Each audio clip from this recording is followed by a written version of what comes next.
All right, hello Gator Nation. We are fortunate to have with us today Gary Mata, who's a ticket sales manager with the Orlando Magic. Appreciate you being here, Gary. Yeah, thanks for having me. So let's just start by talking a little bit about your career path. If you could take us from when you left Georgia Southern to your current role and talk a little bit about your current role. Okay, cool. So similar to you guys' field experience class, right? My senior year at Georgia Southern, we had the option to take an internship and that counted as class course. And for me, I don't really like to sit still in front of a classroom for too long. And I knew that that opportunity could turn into a job. So being from Atlanta, I applied for all the Atlanta sports teams. Sure. Actually, funny enough, the only out-of-state team I applied for an internship was the Magic. Okay. And the Hawks, the Braves, the Falcons, they all gave me a call back. The Magic, no response or anything. So it's funny how full circle goes. But in the internship, I didn't know that I actually wanted to be in sales, but those were the only positions left open at the time when I went on Teamwork Online. So, sure. But that's what's great about the internship, right? Like I got to work with sales reps, see their day-to-day. I worked really close with the management team. And I said like, hey, early on I raised my hand. I said I want to be a ticket sales representative once I graduate. So Eric Platt at the time, he's now the director of sales with the Hawks, but he was in my role in Atlanta. He said, okay, if you have an interest, we'll let you go through training. They had a couple new reps coming in. I went through that, and during my downtime, I got to make anywhere from 15 to 20 calls a day. But the cool thing about the industry is everything you like about sports is what I liked about sales. So every day was different. There was a lot of energy in the room. Most departments were glued to their computer. Sure. And there was a team aspect on top of that, but more important for me, I was competitive. And at the same time, one of my jobs was to go over the commissions for each sales rep. And I'm very money motivated. I'm a numbers guy. So I said, okay, I definitely want to try this out and see how I do. So I got hired on as a ticket sales rep once I graduated, February 2013. And sales is a numbers game. So I saw some successful reps, and they were always like the hardest workers. And I ended up getting promoted, not just because I made the most calls every day, but because I was making a high amount of calls. It led to me getting better on the phones. I was a lot better at pitching appointments, and then in the end, I got a lot better at pitching product. So because of that, hustle usually equates to revenue. And I started becoming on top of the sales board. I got promoted pretty fast, I would say the most from inside sales. 3 months later, I got promoted to a seasoned account executive in Atlanta, where my focus shifted from the single game buyer side to selling companies in corporate Atlanta. Sure. And same approach there. I played the numbers game, just tried to set the most meetings as possible. A lot of the CEOs, my meetings would last like 3 minutes at first. They'd kick me out. But another good thing about the sports industry, like the team aspect, I started asking some of the better sales reps at the time, saying like, hey, will you come on this appointment with me? And I would try to see their style and make it my own. And year after year, as I was hitting my numbers, reps started coming to me, asking me for advice, and they'd ask me to go on appointments with them, make calls with them. That's awesome. Yeah, and I think the management team took notice in Atlanta. They had me in a manager and training program called Pod, where I started to do my own trainings, worked really close as like a mentor for some of the reps. And then I was involved in the recruiting portion, which was really cool as well. That's awesome. I guess long story short, though, it's a very tight-knit industry.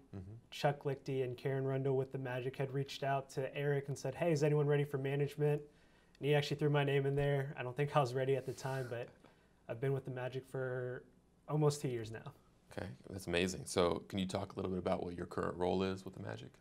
Yeah, so rather than selling, it's more so developing new reps to become great sellers as well. So when I first came into Orlando, we had about 10 sales reps, and full staff we were at about 16. So it's a lot of going through resumes. Sure. We actually do phone screens, and then we'll invite them out to what we call rookie camp. It's a very hands-on approach to an interview. A lot of the reason is because people say, or they hear sales as like a opportunity to get their foot in the door. Sure.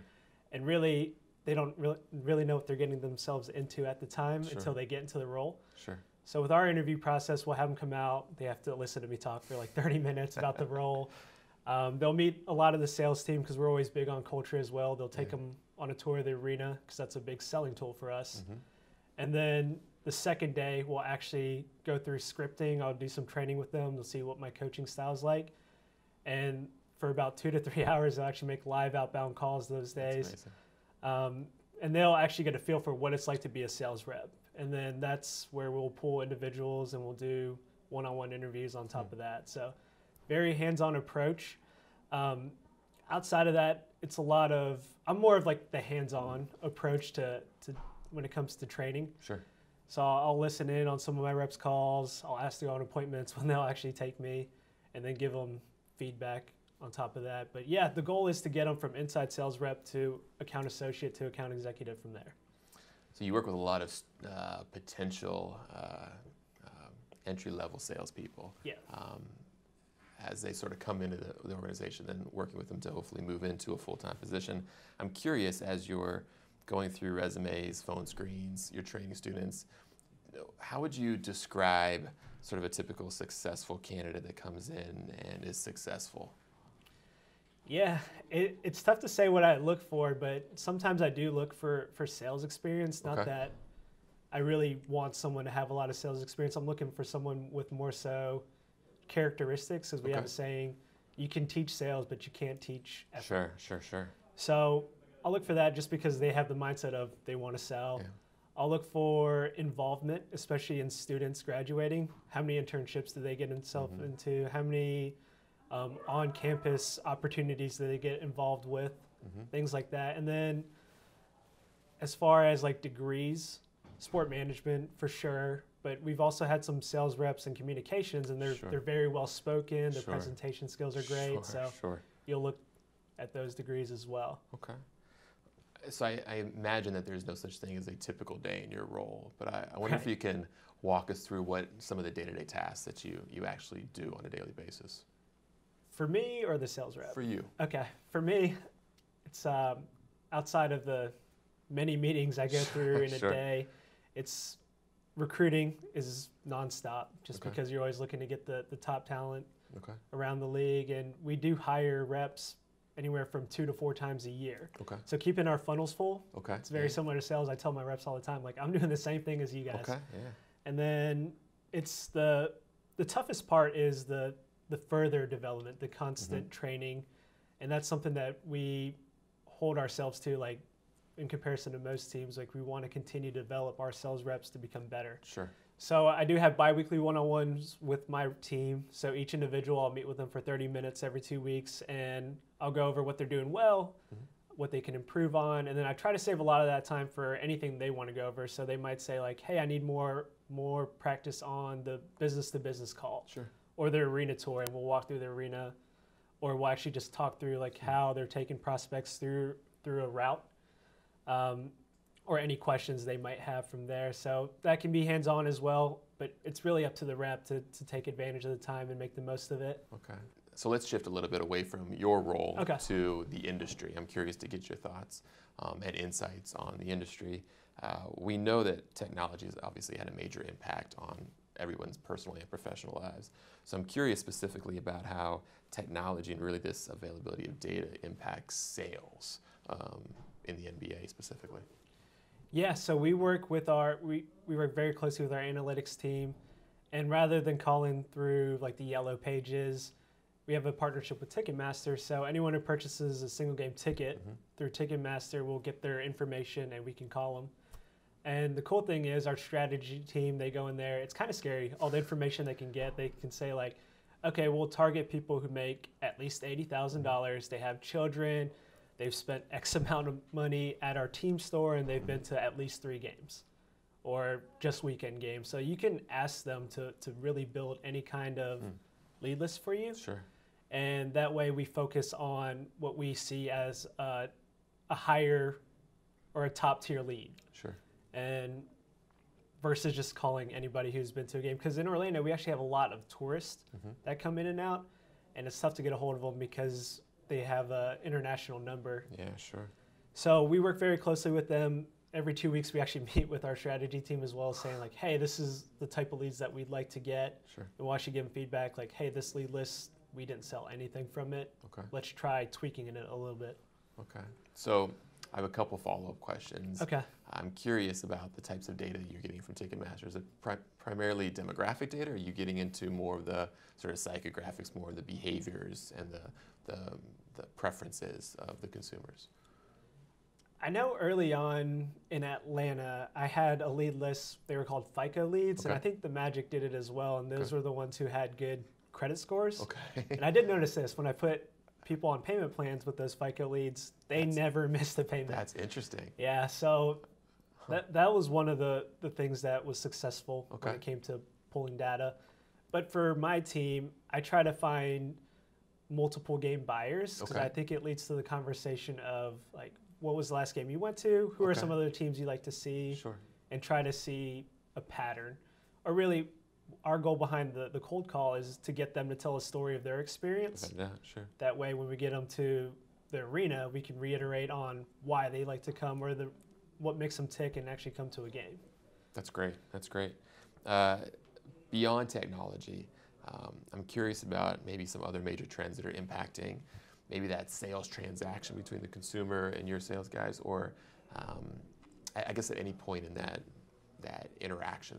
I'm curious what other trends are sort of impacting that. Is it our fan interest desires changing? Is the way that we're talking about the product changing? For sure. I would say a mix of product, okay, and actually it ties back to technology as well too, because one of our biggest benefits for season ticket holders is being able to have a exchange feature. So say you can't attend a game because people are busy all the time now, they can actually turn in a game to us and get credit to where they can use that for ticket add-ons, food and beverage, really anything in the arena. And that's because every buyer is a little different on what's important to them. So it might be beer for one person or attire for another family.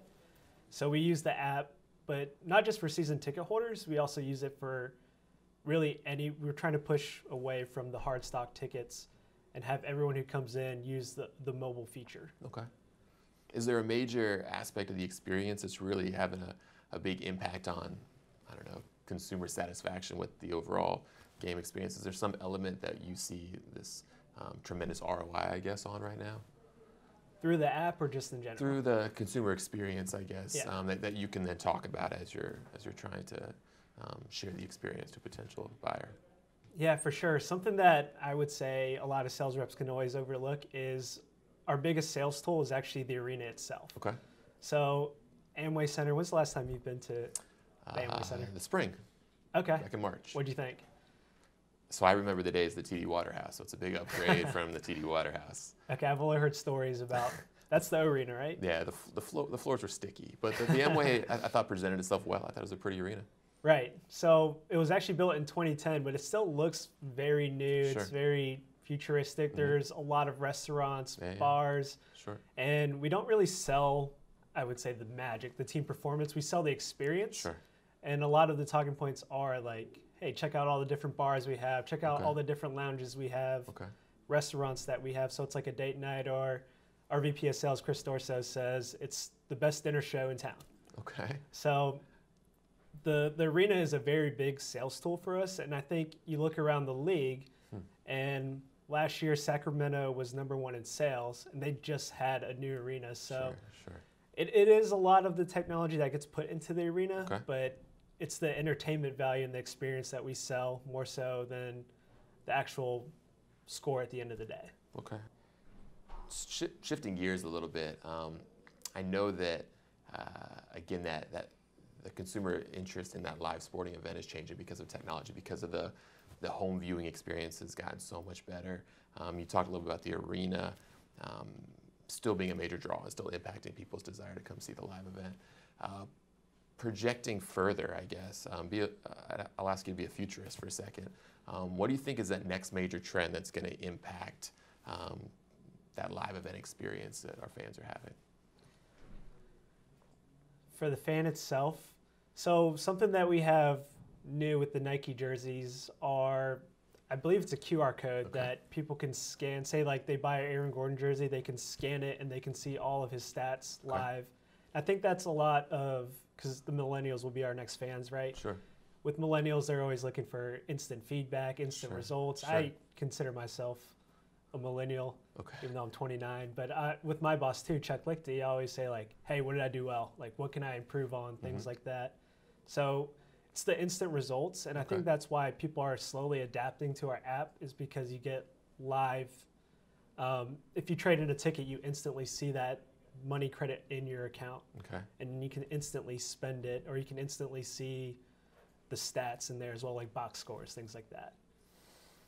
Okay, so thinking bigger picture, are there, you mentioned the Amway Arena is, 7 years old now. Are there thoughts about how to stay up to date with restaurant offerings, bar offerings, if that's going to be the major draw? Yeah, we actually have a cool project going on called the SEDs project. It's a Sports Entertainment District. Okay. So the goal is to build restaurants, apartments, bars all around the Amway Center. Okay. And that way it could be a draw to hang out and then walk into the game. Okay.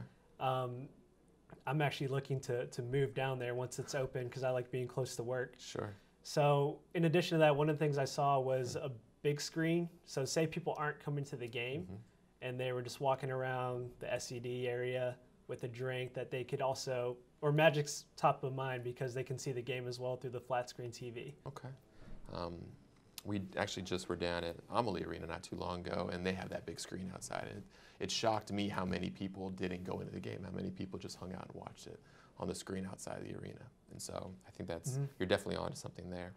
All right, so shifting, I always like to sort of end the conversation with some advice for our current students, or some maybe younger professionals that are looking to either break into sales or look to prepare for a future career in sales.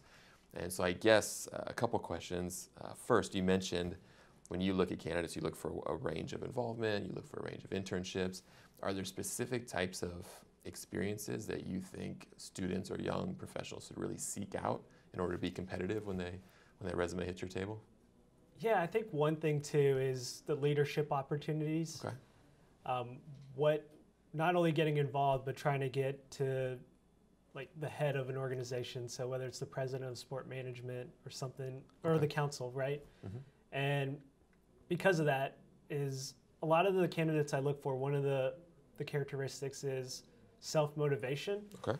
And usually the reps who take off and get promoted are those that I don't have to constantly hover over, because they're doing it on their own and they almost surprise you, right? And then at the end of the day, I know if I'm here in Gainesville, they're probably in the office doing the right thing, looking to find their next sale. So I think that's one other thing I would look for in resumes, leadership opportunity. Okay. And I guess the last question I'll ask you is sort of advice you'd give young people. And I'll preface this a little bit with, you talked earlier on about you seeking out opportunities to learn, you seeking out mentors in Atlanta.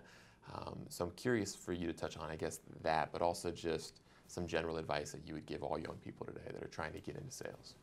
Yeah, general advice is, as you're going through interviewing with different sports teams, something you might see is a lot of the programs are pretty similar. If you look at the Suns, even Atlanta to Orlando, two teams I worked for, it's because we're all such a tight-knit industry that we share best practices.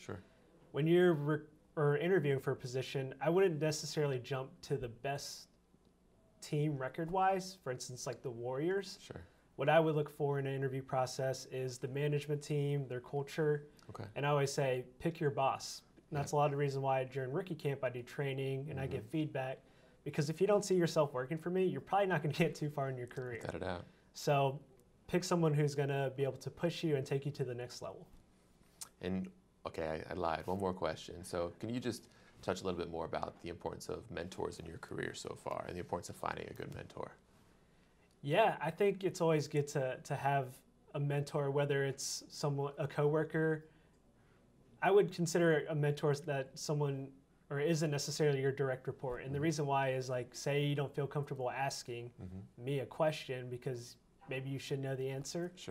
Then you can get it from somebody else. Or the other thing is too, like with sales, everyone has a different style. And going back to Atlanta, what made me successful is because I looked at so many different styles, I was able to piece together what my own would be. So being able to get a different spin on how to handle a certain objection or how to phrase an answer to a question to the buyer so that they understand a little bit better. So I think it's good for that. And then not to mention as well, with it being a tight-knit industry, if they're with another team and the opportunity comes for you to be able to jump to the next position, they're probably going to go with somebody they trust versus a random resume. Without a doubt. Well, that's great advice. I really appreciate you taking the time. Yeah, for sure. Thanks again. And thanks, of course, Dr. Schmitt. Go Gators. Yeah, go Gators.